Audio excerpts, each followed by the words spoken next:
Hello, everyone, and welcome to the Creation Matters podcast, where we focus on sharing the reliability of the Bible, real science, and the gospel. I am your host, Preston Knapp, and joining me in studio today is our special guest and my very good friend, Denton Ford. Denton, welcome to the broadcast again. Good to be here. Denton has been on staff with the Creation Experience Museum for... How long have you been on staff here? Quite a while. It's been almost 10 years. Almost 10 years. Just a few months shy. Okay. And you've been involved in several dinosaur digs. And in fact, you were on the dig where they found the Triceratops bone that we have at the Creation Museum, weren't you? Yes, I was. I happened to be off wandering somewhere else, seeing if I could find something else when they found it. But yeah, it was. I got to come back and help a little bit. And Denton, you're kind of recognized among the staff at the Creation Museum as kind of the dinosaur. I know you don't like the word dinosaur expert, but maybe the dinosaur nerd would be the better term because, you know, you really get into that. And that would be a good description, I think. Oh, okay, yeah. I love dinosaurs. I really love studying dinosaurs, working with dinosaurs, stuff like that. Well, anytime I have a dinosaur-related question, I know if I ask you about it, not only will you give me the correct answer, but you'll probably tell me some interesting facts about that dinosaur that I did not know before. So I appreciate your knowledge and interest in the subject. Well, it's a whole lot of fun. All right, so in case you hadn't guessed yet, today we're going to be talking about dinosaurs. I guess for starters, we'll ask the kind of the basic question of what is a dinosaur? All right, so yeah, it's kind of interesting, the whole thing of what a dinosaur is. We can recognize them, these big, scaly reptiles type of thing. As far as extinct today, a lot of different variety among them. We got the theropods, sauropods, long neck ones, the ones like T-Rex and stuff. But as far as how they differ from other animals is where it gets interesting, because sometimes people would wonder, how are they different from the reptiles we have today, lizards, crocodiles, turtles, things like that. And it's really interesting. Some of the differences there have to do with their legs, one of the main differences, because the dinosaurs have their legs positioned directly underneath their body. Basically from hip to ground, you've kind of got more or less more straight angle compared to lizards and crocodiles and stuff like that, where their legs are kind of sprawled out to the side. And that's one big difference. One way you can kind of think about that, you think of like a horse. Mm-hmm. Their legs are pretty much straight below them. If you've got a horse that, its legs are sprawled out to the side, you probably put a whole lot too much on its back, I'm guessing. And then there's some other differences and things, some of the amount of openings in their skull and things like that, different ways that they're differentiated from the reptiles we have alive today. But they're definitely different. Sometimes people would wonder, are they modern lizards and stuff? Are those just kind of smaller versions of the dinosaurs and stuff? It's like they're definitely different. Definitely not the same thing. Though we'd group them in the same group often of kind of the reptiles overall. They have some similarities. Another thing about dinosaurs is that they would be land animals. Because a lot of times, you look at a dinosaur book for kids or dinosaur movies, things like that, you've got the dinosaurs, you've got the pterosaurs flying around, and you've got what's in the oceans. Well, you've got mosasaurs, ichthyosaurs, plesiosaurs, all that kind of stuff, the marine reptiles. And often they all get called dinosaurs. Sure. Not actually accurate. The dinosaurs would be strictly the land-dwelling ones. And so like the pterosaurs, pterodactyls, things like that, we just call them flying reptiles, pterosaurs. And the ones in the oceans, they don't qualify either, I guess. Interesting.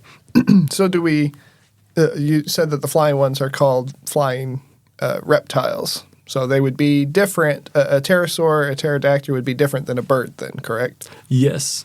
Quite a bit different. As far as we can tell, it doesn't look like they would have feathers or anything like that. Also, a really interesting part of it is, to me at least, is how their wings are set up, where, birds the finger bones kind of are set up differently than pterosaurs. They actually basically have their hand, and then their pinky finger is really, really long. And on a pterosaur or yes, a bird? On a pterosaur. Okay. And so they're kind of a whole different setup with their wings, even from a bat. They're kind of a unique hand setup there. But then also it looks like they have just kind of a skin membrane for the wing instead of feathers. And that membrane would be similar to like a bat's membrane, we think, or?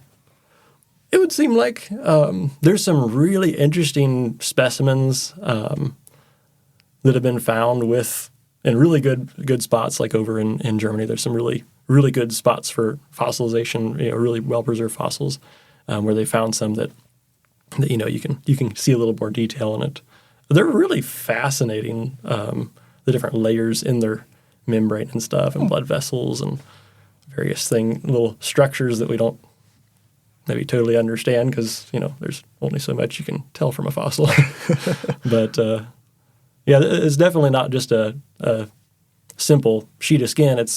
They're designed well. Yeah. And so then the swimming ones, would those be considered swimming reptiles, or are they just a different category that's called something else? It looks like they would still be reptiles. There's, of course, a lot of variety among the things. And you got the ichthyosaurs, ones like that, where it's like they got the overall body plan of a fish, so it can be a little confusing. But it's still kind of categorized as reptiles from kind of looking at all their anatomy and stuff. Okay. So just so that way I understand a little bit better, what exactly then would be the difference between a fish and a swimming reptile? I mean, how is it their bone structure that they're looking at, or what is it that classifies them separate? Well, probably one big part of that would be that reptiles would breathe air. Oh, okay. Would they be like a dolphin then, or? Probably more similar to that. Oh, okay. Of course, not a mammal either, I guess. True. Yeah. So they wouldn't be a mammal. Interesting. So they breathe air. Is that pretty much the only difference, or is that just the main one? There's probably a lot of other differences that, for some reason, aren't coming to mind at the moment. All right. And so a dinosaur would then be a land-based creature. So that would be more like our sauropods, T-Rex, and Triceratops, and dinosaurs like that. And you said that they're different from today's reptiles in several ways, and we'll probably talk a little bit more about that later.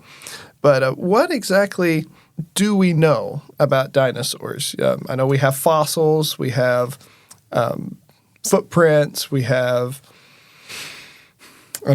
some with stomach contents, so we can tell a little bit about what they ate and things, but exactly how much do we know about the dinosaurs? A fair amount. That's kind of a relative term. It's interesting because working with fossils, it's usually the most common thing to have fossilized as far as an animal's body would be the bones, things like that, especially teeth, the harder stuff. And so when you're dealing with skeletons, there's, it's pretty limited what information you have from that. Now you can look at bones and, muscles attached to bone, and they kind of affect how the bone grows and stuff. And so there's, you can study the bones and kind of get an idea of what the muscles will be like. But then as far as, some of the skin, the color, things like that, it's kind of harder to tell.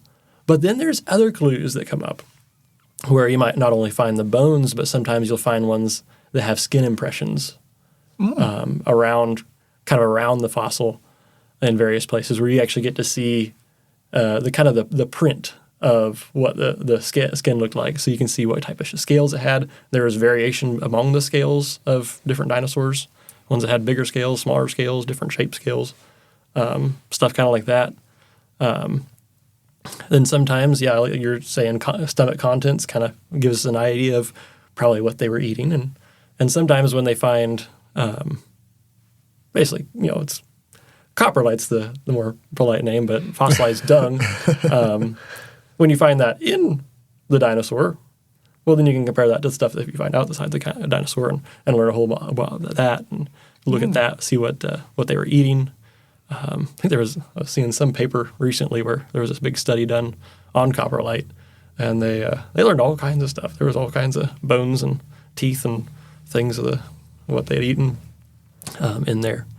Then also, like you were saying, the footprints can be very important.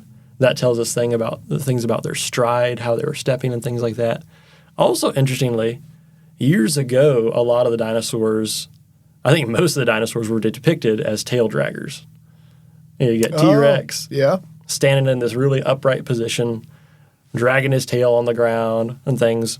Of course, that was also went along with an idea of them being fairly slow, lethargic type of things. There's been a big shift in the way people see dinosaurs to now sometimes a little too much of active, aggressive, run around and bite everything kind of things. So yeah, basically, along with that change, part of how that change came about in people's thinking was finding tracks and noticing you could find dinosaur tracks, but there were never tail drag marks. And so that kind of indicated that they weren't dragging their tail around, that they were holding it up off the ground. Which is pretty astonishing when you consider some of the tail lengths on, like, Diplodocus and some of these others that had extremely long tails. To be holding that up the entire time is pretty fascinating. Yeah.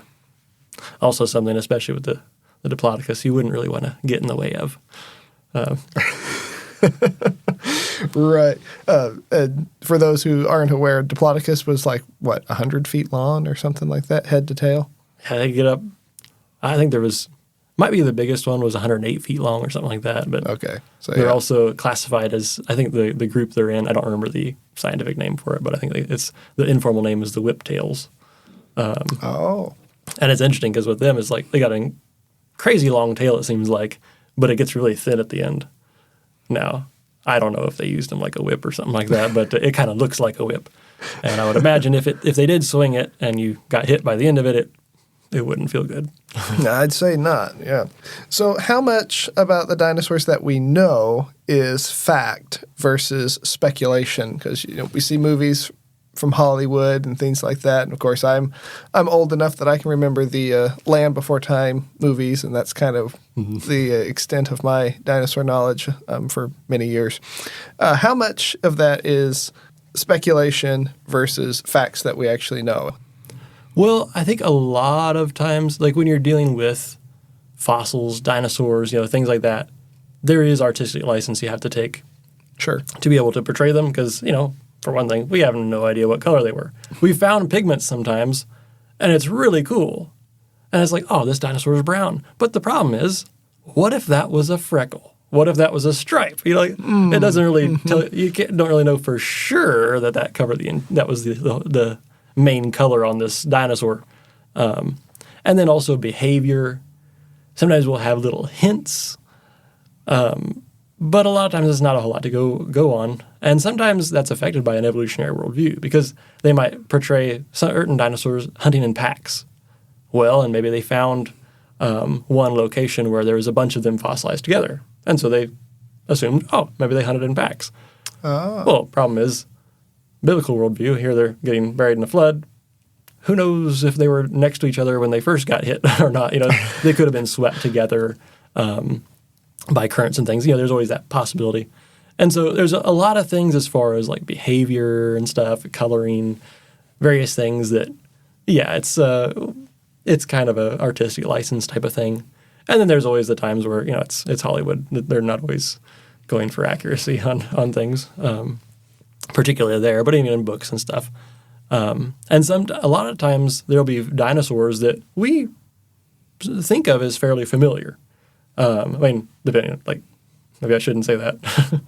There's probably a lot of weird dinosaurs that I think of as familiar that most people wouldn't because they're not nerding out on that. But I thought it was interesting, Utah raptor. This really big, similar to Velociraptor type of thing, but a lot bigger. People might have heard of and stuff. And it's interesting, you see pictures and drawings and sculptures and things like that.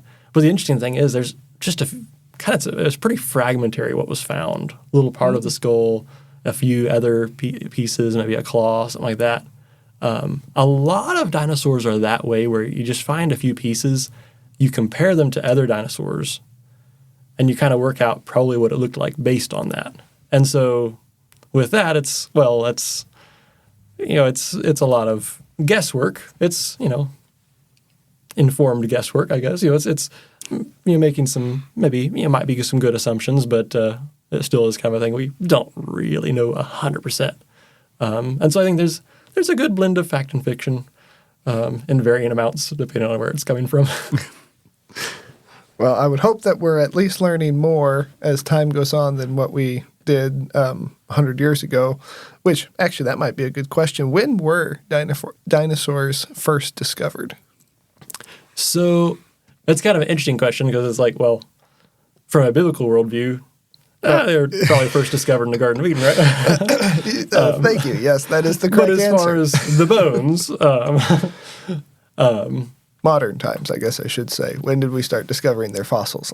I think the first one that was found that was actually like studied more in a scientific setting. Of course, there's probably people in years past that might have found them, and who knows what might have thought it was, and it wasn't really recorded too much and stuff. But I think it was 1677, a guy named Robert Plot found some big bones. I think it might have been a femur and something else maybe. And he actually thought at the time it was from giant humans. Oh. It's kind of what he thought. Well, then later on, I don't remember what year, I think it was another geologist, kind of a geologist that studied paleontology and stuff, that he basically recognized it was something different and came up with the name Megalosaurus, which turns out, it's now we see that one as kind of a theropod, kind of similar to T-Rex.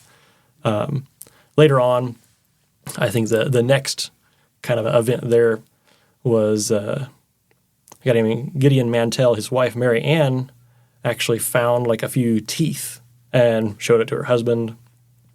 He started studying them. I think it was around 1822, and they didn't really know what it was. They theorized about what these teeth could be from. Well, and was this in what country? North America, Europe, or it was in England. In England, okay. Yeah, I should have mentioned that. I think both of those were. And so they ended up, later on, he showed them to a friend who studied iguanas. And he actually pointed out, he's like, well, these actually look a lot like iguana teeth. They're very, they have some similarities. So they ended up naming it Iguanodon, which is a dinosaur that's kind of an interesting little partly four-legged dinosaur that we know today. And so there were various discoveries like that. After it kind of picked up, and throughout the 1800s, you have people coming out into the western United States and things, especially had the whole bone wars, where they had the two competing paleontologists trying to find more than the other guy and stuff. Lots of discoveries through that. But I think it was 1841 when Sir Richard Owen, who was actually the guy that started the Natural History Museum in London, he finally came up with a name for these new animals. It was like, okay, there's a lot of similarity. We're finding a whole lot of these new reptiles. And so he came up with the name Dinosauria, or basically dinosaur. Basically from words meaning terrible lizard. Of course, terrible not in the sense of it's bad, but terrible in the sense of it's awesome, kind of, or something like that, or it's scary. It's not more like that. And so that's kind of the history, some of the history behind how it started out, and then of course it's just picked up from there, and now it's we're finding dinosaurs all over the world, even in Antarctica, I think. Oh wow, I didn't know that. So basically, it sounds like when people first were discovering, bones and teeth and stuff, they could tell it was different than other things that they were finding. Was there much of a paleontology field at that time, where it was like common for people to go digging up fossilized bones, or was dinosaurs kind of the first object of paleontology study? I think probably people were studying fossils a bit before then, but it was still pretty new. I think a lot of, geology in itself wasn't really that old as a discipline, kind of as a study at the time, and so paleontology was kind of, I don't know if there was really a name for it or a job description at that point. But I think some people were looking at into fossils and stuff.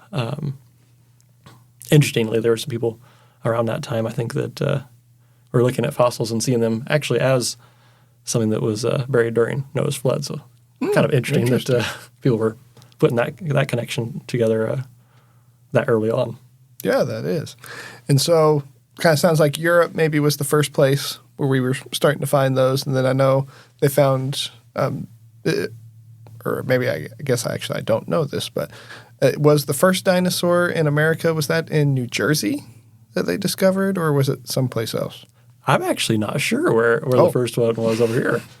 I guess we'll have to look into that. That's an interesting question. So then, do we just find them in a few places or around the world, or were they fairly widely distributed, or just kind of, where all do we find dinosaur bones? Or have we found dinosaur bones, I guess I should say. A bunch of places. I don't have down every locality and stuff where dinosaurs have been found, but I know out west there's, American West, there's a whole bunch out there, Montana, Wyoming, down into Utah, Arizona, probably. There's like lots of places that have a really good number of them. I know they found a few of them out in Kansas. They've found, I think, a handful, maybe a few in Missouri down over towards the Boot Heel, a little bit closer that direction. And so that, pretty well spread across the United States. Lots of them up in Canada, down in South America. I know in Argentina they got some really good spots where they find some of the really, really big sauropods, some of the biggest dinosaurs down there, including Argentinosaurus of all things, naturally. But then over in the UK and England, they've got really good spots there. I know various places throughout Europe. There's some good spots. Morocco has tons of fossils. Of course, that kind of stands out too because they are a lot more involved in the fossil selling industry, and so you kind of see a lot more of those. So there's ones in Africa. There's a whole bunch of dinosaur fossils over in China and stuff. So just really spread around. And then, of course, several that have been found in Antarctica. Of course, it's probably the least easy place to dig, I would guess. I would think. You have to chop down through 30 feet of ice just to get to the solid rock. Well, sounds like they were distributed fairly widely. And you mentioned earlier, and I want to come back to this, that they're different than modern reptiles in their morphology and what have you. So when people do ask the question, are dinosaurs just really big lizards? Because I've had that question on tour before. Obviously, their morphology is different, but would all dinosaurs be classified as reptiles, or are there some that might be mammals, or what? As far as we know, it looks like they would all be reptiles. Okay. Now, it is interesting. I know there was some kind of recent study that some of the scientists with Answers in Genesis have been doing on the whole feathered dinosaur thing. And it's interesting. There's actually a few that had been initially identified as dinosaurs, partly probably just because they were found as fossils in certain layers. But where it actually looks like there's a chance they actually might just be birds. When the feathers just weren't preserved or something like that. So there are some like that where it's like, okay, well, that might have just been misidentified. When you really look at them, some of their anatomy really matches a bird a lot better than a dinosaur. And so there's been a few of those. So there's always a possibility that if we knew a lot more about them, maybe our classification would change a little bit. But I guess that's part of the joys of working with old dead things that don't tell you a whole lot. Certainly a lot of discovery. So then what is the evolutionist view of dinosaurs? We've kind of been hinting at it a little bit, but how would an evolutionist worldview explain dinosaurs? Where do they fit in? And what's kind of the significance? Because they more or less seem to be the poster child of evolution. Mm-hmm. That's definitely one thing that, they have definitely taken it on as theirs in a lot of ways. I know there's people that in their mind, they think of dinosaurs, well, that's evolutionary in some way. They're definitely not. They're at the least neutral, I guess. But no, I think they fit a biblical timeline very well.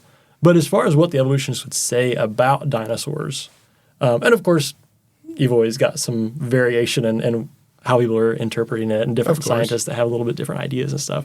But overall, they would split the Earth's history into different time periods and eons and things like that and stuff. And so basically the Mesozoic era would be kind of the dinosaur time. It's split up into 3 periods, the Triassic, Jurassic, Cretaceous.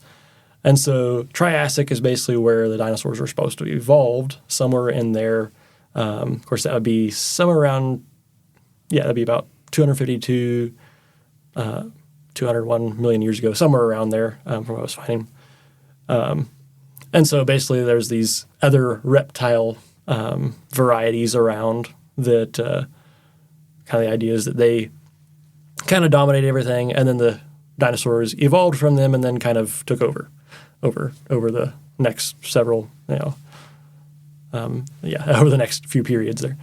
From the Jurassic and Cretaceous and things. And so then basically the idea that the dinosaurs just kind of took over, became the dominant kind of group for billions of years. And then finally at the end of the Cretaceous, you have some big extinction event wipes almost all of them out.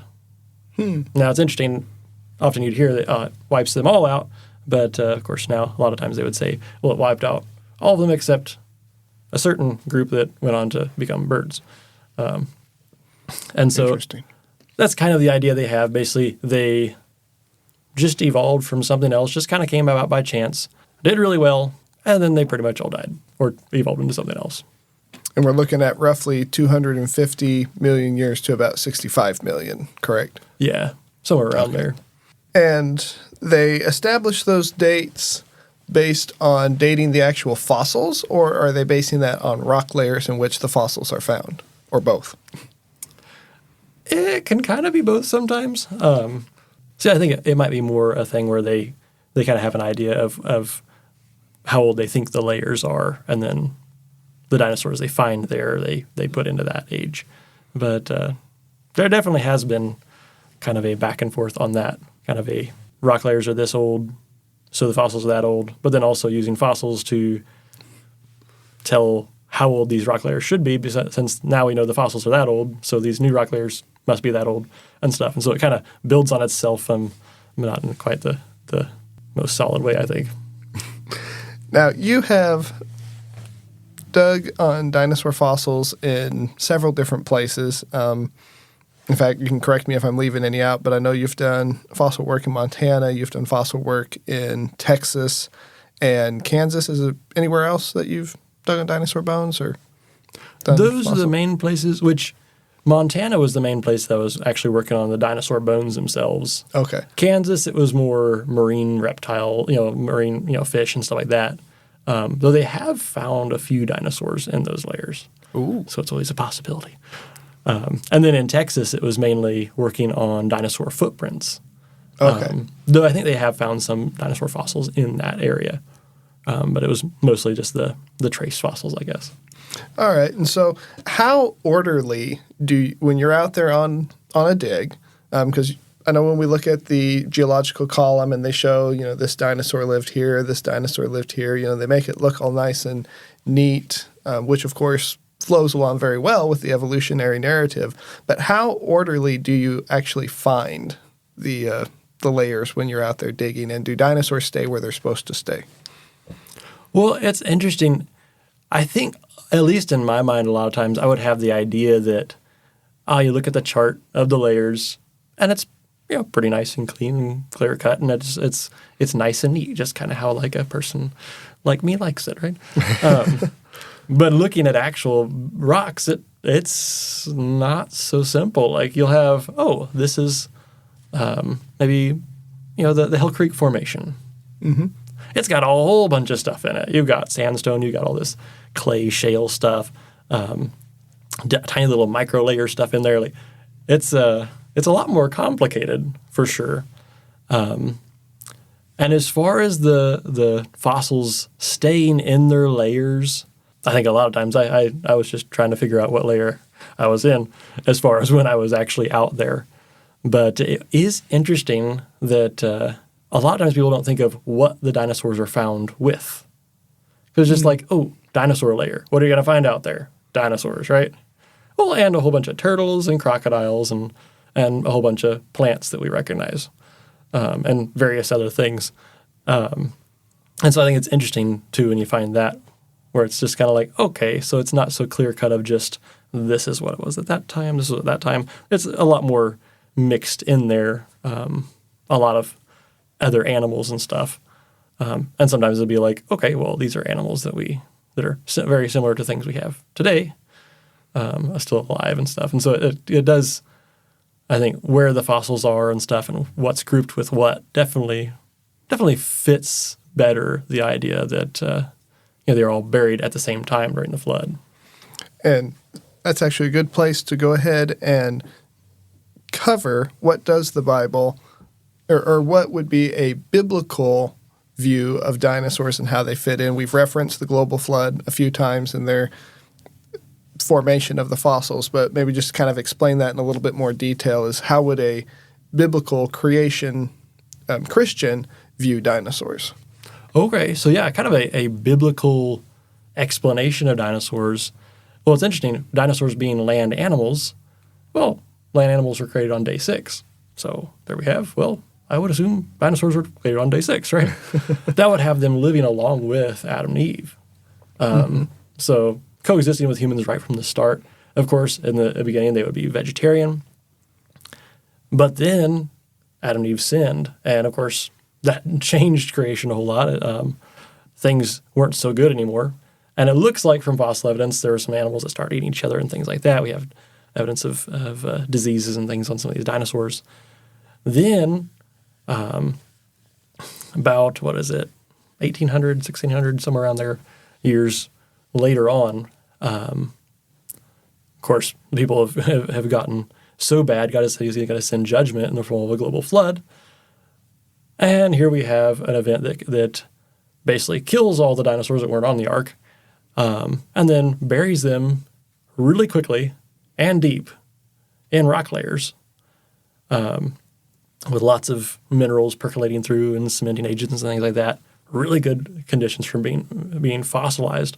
And so basically the flood it would actually explain why we have all these fossils. Very good mechanism for fossilizing them.